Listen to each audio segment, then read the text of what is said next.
সম্প্রতি ইউটিউবে একটি ভিডিও ভাইরাল হয়েছে যেখানে দাবি করা হচ্ছে স্পাইডারম্যান ব্র্যান্ড নিউ ডেতে নাকি দেখা যাবে মেসিকে। কিন্তু প্রশ্ন হলো, এটা কি সত্যি? মেসি কি সত্যি মার্ভেলে যোগ দিয়েছেন? আর যদি দিয়েই থাকেন তাহলে তিনি কত টাকা নিয়েছেন? আজকের ভিডিওতে জানবো পুরো সত্য। কয়েকদিন ধরে সোশ্যাল মিডিয়া ও ইউটিউবে একটি ভিডিও দ্রুত ছড়িয়ে পড়েছে। অনেকেই ভিডিও দেখে মনে করছেন মেসি নাকি স্পাইডারম্যান সিনেমায় অভিনয় করেছেন। ভিডিওটিতে সিনেম্যাটিক ভিজুয়াল, স্পাইডারম্যানের দৃশ্য এবং মেসির উপস্থিতি একসাথে দেখানো হয়েছে, কিন্তু খেয়াল করলে দেখা যায় এটি অফিসিয়াল মার্বেল ট্রেলার নয়। অনেক সময় এআই, সিজিআই এবং এডিটিং ব্যবহার করে এমন ভিডিও তৈরি করা হয় যেগুলো দেখতে একেবারে আসলে ট্রেলারের মতো লাগে। এখন প্রশ্ন হলো, কেন স্পাইডারম্যানের সঙ্গে মেসিকে দেখানো হচ্ছে? এর কারণ খুবই সহজ। মেসি শুধু একজন ফুটবলার নন, তিনি বিশ্বের অন্যতম বড় ব্র্যান্ড। তার কোটি কোটি ভক্ত রয়েছে। যদি কোনো ভিডিওতে মেসির মুখ ব্যবহার করা হয় তাহলে সেই ভিডিওর মুহূর্তেই ভাইরাল হওয়ার সম্ভাবনা অনেক বেড়ে যায়। এছাড়া মার্বেল এবং ফুটবল দুটিরই বিশাল ফ্যান বেস রয়েছে। এই দুই জগৎকে একসাথে দেখালে দর্শকদের আগ্রহ আরো বেড়ে যায়। এখন আসি সবচেয়ে বড় প্রশ্নে, মেসি এই বিজ্ঞাপনের জন্য কত টাকা নিয়েছেন? সত্যি কথা হলো, এই মুহূর্তে এমন কোনো নির্ভরযোগ্য তথ্য নেই যে মেসি এই ভিডিওর জন্য কোনো পারিশ্রমিক নিয়েছেন। যদি ভবিষ্যতে মার্বেল বা কোনো বড় ব্র্যান্ডের সঙ্গে অফিসিয়াল বিজ্ঞাপন করেন তাহলে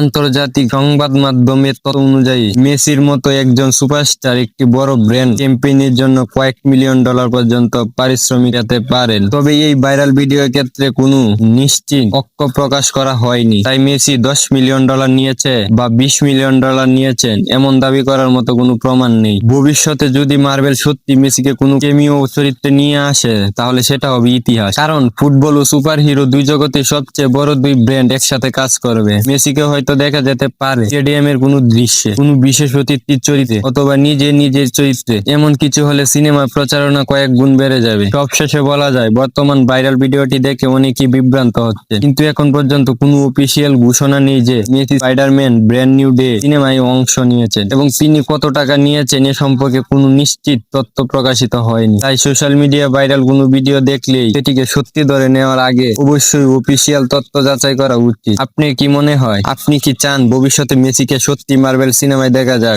কমেন্টে আপনার মতামত জানান। ভিডিওটা ভালো লাগলে একটি লাইক দিন, বন্ধুদের সঙ্গে শেয়ার করুন এবং এমন আরো আপডেট পেতে চ্যানেলটি সাবস্ক্রাইব করতে ভুলবেন না। ধন্যবাদ। আবার দেখা হবে পরের ভিডিও।